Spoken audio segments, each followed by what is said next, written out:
विनाशाय च दुष्कृताम् धर्म संस्थापनार्थाय संभवामि युगे युगे। भारत की सांस्कृतिक परंपरा अद्वितीय है। यहाँ के ऋषियों ने जीवन के भौतिक पक्ष से आगे बढ़कर आध्यात्मिकता को दर्शाया। वेद, उपनिषद और गीता ने मानवता को गहन आध्यात्मिक ज्ञान प्रदान किया।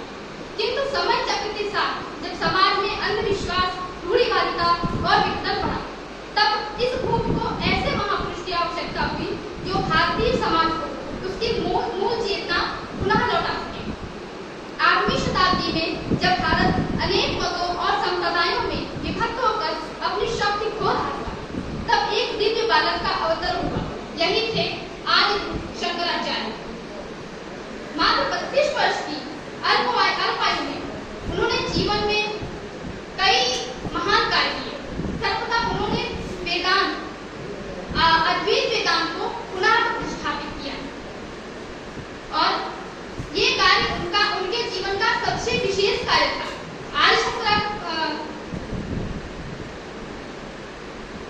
आर्य शंकराचार्य का सबसे बड़ा योगदान यही था। वे वेदांत की तीन मुख्य धारा अद्वैत, विशिष्टाद्वैत और द्वैत में अद्वैत के प्रमुख प्रवर्तक माने जाते हैं। उनका मूल सिद्धांत है ब्रह्म सत्यम जगत मिथ्या जीवो ब्रह्मैव नापरः। यह दर्शन समाज के लिए क्रांतिकारी था, क्योंकि इसने जात, वर्ण और संप्रदाय की दीवारों को तोड़ने का प्रयास किया। आर्य शंकराचार्य ने लगभग 400 से भी अधिक ग्रंथों की रचना की, जिन्होंने समाज को नई दिशा दी।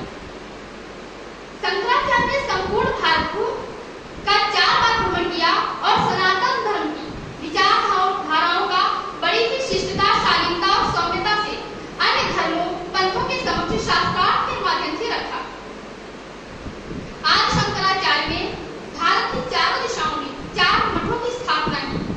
ये 4 मठ चारों अलग अलग वेदों की रक्षा करते थे और उनकी विरासत को संजोए रखते थे। ज्योतिर्मठ अथर्ववेद को संरक्षित करता था। इसी प्रकार द्वारका मठ ये सामवेद को रक्षित करता था। इसमें सामवेद की सारी सामग्रियां संरक्षित थी।